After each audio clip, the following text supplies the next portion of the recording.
Good morning, students. Myself, Dr. Bharat Singh Meena, Assistant Professor Chemistry, Government College, Kota. आज हम quantum संख्याओं के बारे में अध्ययन करेंगे। क्वांटम संख्याएं किसे कहते हैं? ऊर्जा के उन क्वांटीकृत मानों को क्वांटम संख्याएं कहा जाता है जिनके आधार पर किसी इलेक्ट्रॉन विशेष की पहचान होती है। ये क्वांटम संख्याएं वो तीन चर या वेरिएबल्स हैं जिनकी आवश्यकता त्रिविमीय परमाणु कक्षकों के लिए होती है। इनके अतिरिक्त एक और क्वांटम संख्या है जिसे चक्रण क्वांटम संख्या कहते हैं की आवश्यकता भी पड़ती है। ये क्वांटम संख्याएं किसी इलेक्ट्रॉन की स्थायी अवस्था निर्धारित करती हैं। इन चारों क्वांटम संख्याओं के आधार पर हम किसी इलेक्ट्रॉन की पहचान ठीक उसी प्रकार कर सकते हैं जिस प्रकार पोस्टमैन पत्र पर लिखे हुए पते के आधार पर उस व्यक्ति की पहचान करके उस पत्र को उस व्यक्ति तक पहुंचाता है। ये चार क्वांटम संख्याएं निम्न प्रकार हैं। प्रथम क्वांटम संख्या जिसे मुख्य क्वांटम संख्या या प्रिंसिपल क्वांटम नंबर कहा जाता है।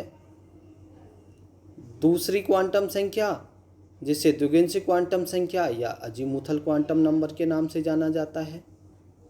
तीसरी क्वांटम संख्या जिसे चुंबकीय क्वांटम संख्या या मैग्नेटिक क्वांटम नंबर के नाम से जाना जाता है। और चतुर्थ या अंतिम क्वांटम संख्या जिसे चक्रण क्वांटम संख्या या स्पिन क्वांटम नंबर के नाम से जाना जाता है। अब हम इन चारों क्वांटम संख्याओं का विस्तृत अध्ययन करेंगे। प्रथम मुख्य क्वांटम संख्या या प्रिंसिपल क्वांटम नंबर, इसे स्मॉल n द्वारा प्रदर्शित किया जाता है। इसका मान 1, 2, 3, 4 आदि कोई भी पूर्ण संख्या हो सकती है। यह मूल बोर मॉडल के मुख्य कोषों को दर्शाता है। मुख्य कोष संख्या 1, 2, 3, 4 आदि को हम capital K, L, M, N आदि द्वारा भी प्रदर्शित करते हैं। एक मुख्य कोष अथवा कक्ष में अधिकतम 2n² इलेक्ट्रॉन रह सकते हैं। जैसे यदि स्मॉल n बराबर 1 तो K सेल होगा और उसमें अधिकतम इलेक्ट्रॉनों की संख्या 2 × n का मान रखने पर 1 का स्क्वायर बराबर 2 होगी।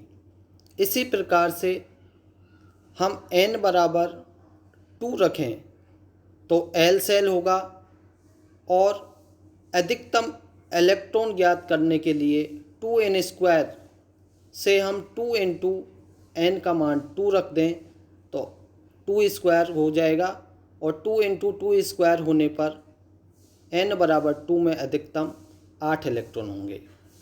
इसी प्रकार से हम n बराबर 3, n बराबर 4 में भी m सेल व n सेल के लिए अधिकतम इलेक्ट्रॉनों की संख्या ज्ञात कर सकते हैं। अर्थात हम कह सकते हैं प्रथम कोष में अधिकतम 2, द्वितीय कोष में अधिकतम 8, तृतीय में 18 व चतुर्थ में अधिकतम 32 इलेक्ट्रॉन रह सकते हैं। मुख्य क्वांटम संख्या से किसी परमाणु के आकार के बारे में भी जानकारी मिलती है। n का मान उच्च मान परमाणु के बड़े आकार का द्योतक है। द्वितीय क्वांटम संख्या या द्विगिंशी क्वांटम नंबर, यह मुख्य कोष से संबद्ध उपकोष की संख्या को दर्शाता है। इसे स्मॉल l द्वारा प्रदर्शित किया जाता है और इसके मान n के मान पर निर्भर करते हैं। इसकी कुल मान 0 से प्रारंभ होके n-1 तक होते हैं। अर्थात हम ये कहें यदि n बराबर 1 हो तो L बराबर 0 या पहले कोष का केवल एक ही उपकोष होता है। इस उपकोष को हम S द्वारा प्रदर्शित करते हैं।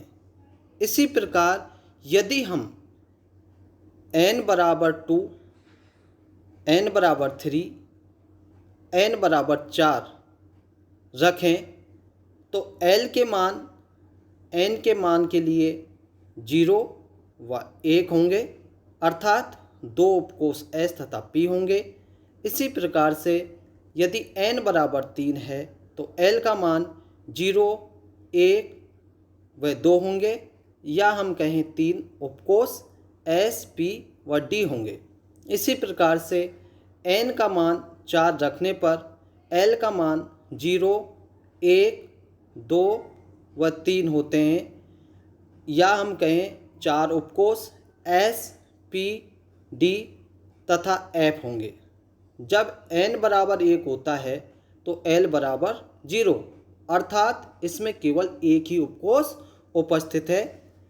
S प्रथम उपकोष में रहने वाले अधिकतम इलेक्ट्रॉनों की संख्या 2 होती है, अतः S में अधिकतम 2 इलेक्ट्रॉन रह सकते हैं। इसी प्रकार से दूसरे कोष में 2 उपकोष हैं S तथा P, इसमें अधिकतम 2 व 6 इस प्रकार से इलेक्ट्रॉनों का विभाजन होगा। तीसरे उपकोष में अधिकतम 18 इलेक्ट्रॉनों का विभाजन होगा, जिसे 2, 6 व 10 के रूप में विभाजित किया जा सकता है। चतुर्थ कोष के 32 इलेक्ट्रॉनों का विभाजन भी 2, 6, 10 व 14 इलेक्ट्रॉन अर्थात S, P, D तथा F कोष में रहेंगे। इस प्रकार से विभाजन कर सकते हैं। द्विविंशी क्वांटम संख्या से किसी कक्षक की आकृति या शेप का ज्ञान होता है। अतः L बराबर 0 तो S कक्षक की आकृति गोलाकार होती है, L बराबर 1 तो P कक्षक होगा और उसकी आकृति डंबल जैसी होगी।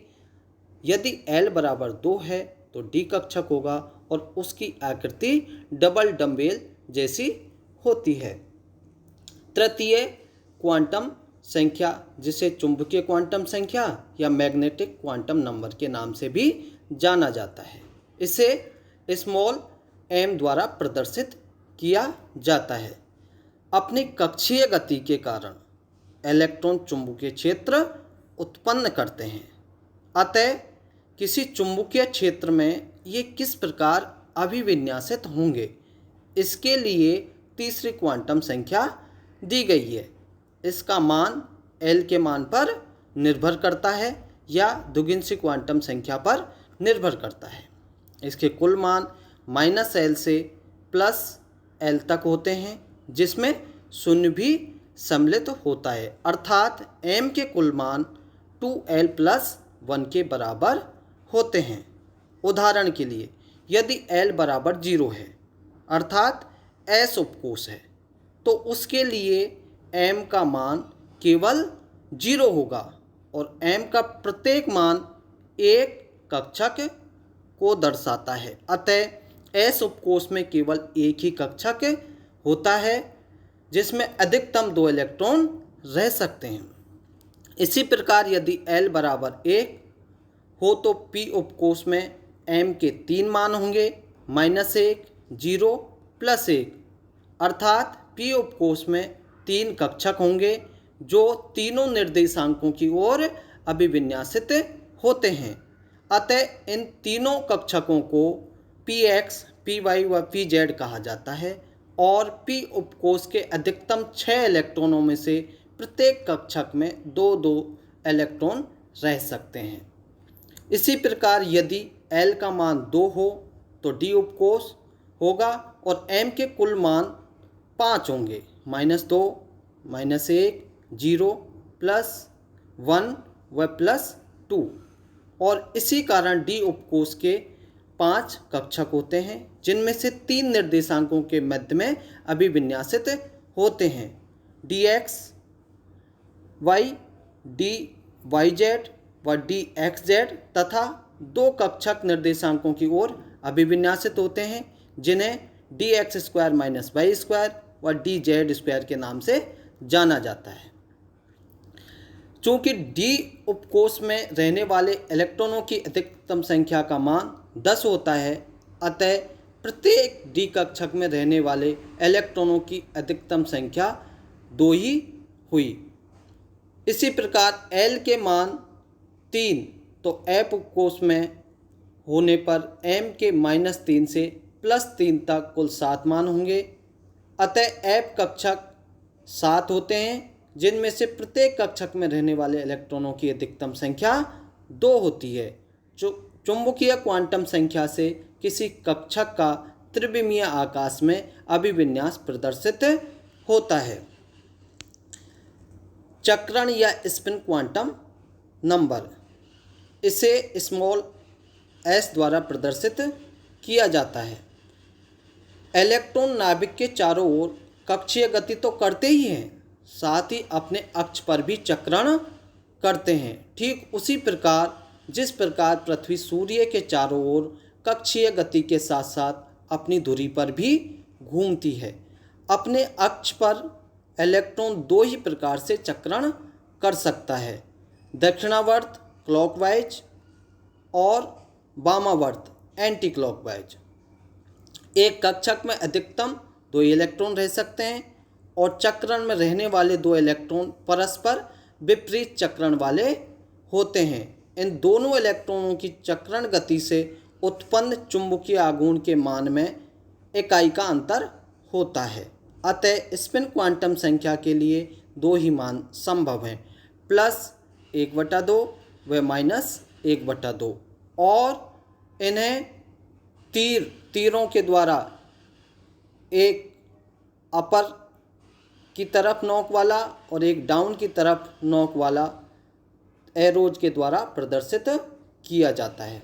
स्पिन क्वांटम संख्या से किसी इलेक्ट्रॉन के चक्रण की दिशा का ज्ञान होता है। त्रिज्य या कोणीय तरंग फलन तथा प्रायिकता वितरण आरेख या वितरण चक्र। श्रोडिंगर तरंग समीकरण को ध्रुवीय निर्देशांकों में लिखने के पश्चात इसके हल से जो तरंग फलन प्राप्त होते हैं वह r, थीटा व फाई चरों का फलन होती है। श्रोडिंगर तरंग समीकरण 10 को 3 फलनों के गुणनफल के रूप में पृथक किया जा सकता है। साई बराबर psi bracket r, theta phi bracket बंद बराबर capital R bracket R bracket बंद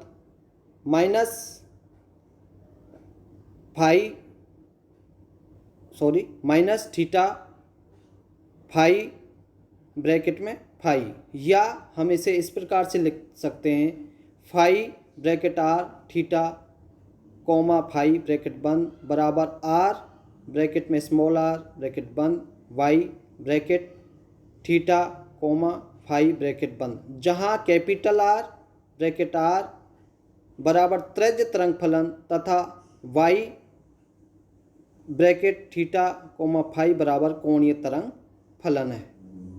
त्रिज्य तरंग फलन कैपिटल R ब्रैकेट में R, यह तरंग फलन इलेक्ट्रॉन की नाभिक से दूरी पर निर्भर करता है।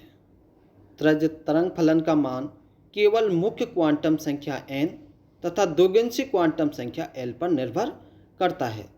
त्रिज्य तरंग फलन कैपिटल R ब्रैकेट में स्मॉल r से हम किसी गोलाकार कक्ष के लिए नाभिक से गोलाई में उस क्षेत्र को ज्ञात कर सकते हैं जिसमें इलेक्ट्रॉन के पाए जाने की संभावना उच्चतम हो। इसके लिए सतह के क्षेत्र या 4πr² तथा त्रिज्य फलन के वर्ग का त्रिज्य स्मॉल r के विरुद्ध एक ग्राफ खींचते हैं। हाइड्रोजन के लिए 1s 2s 2p 3s 3p व 3d कक्षकों के लिए 4πr² into capital R² r के स्मॉल r के विरुद्ध खींचे गए वक्र निम्नांकित चित्र में दर्शाए गए हैं।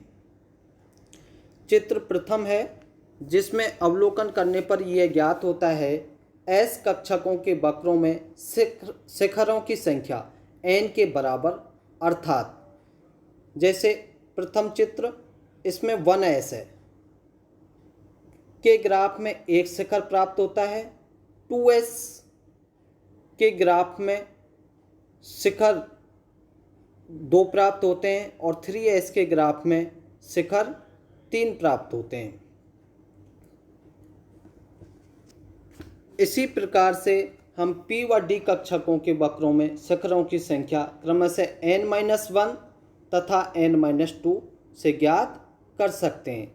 यहाँ पर ये 3P के लिए ग्राफ है, यहाँ पर शिखरों की संख्या 2 है क्योंकि n-1 से P कक्षकों के लिए शिखरों की संख्या ज्ञात करते हैं। इसी प्रकार से अंतिम जो चित्र है वो 3D के लिए है, यहाँ पर शिखरों की संख्या n-2 से प्राप्त करते हैं, इसलिए शिखरों की संख्या 1 आपको दिखाई देती है।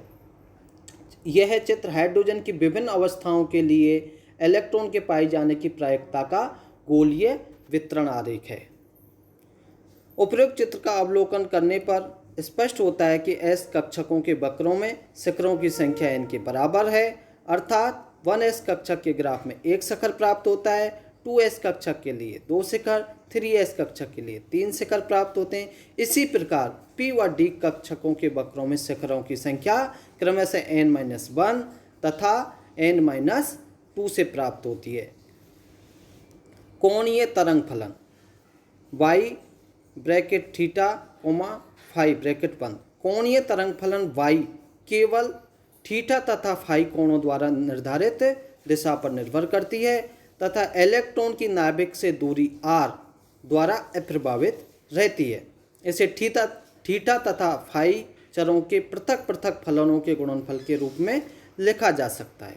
थीटा का मान द्विगिंशी क्वांटम संख्याओं पर निर्भर करता है, जबकि फाई मात्र चुंबकीय क्वांटम संख्याओं पर निर्भर करता है। y थीटा फाई बराबर थीटा थीटा फाई फाई, यहाँ थीटा थीटा बराबर f small l into m bracket बंद, l तथा m क्वांटम संख्याओं पर निर्भर करता है।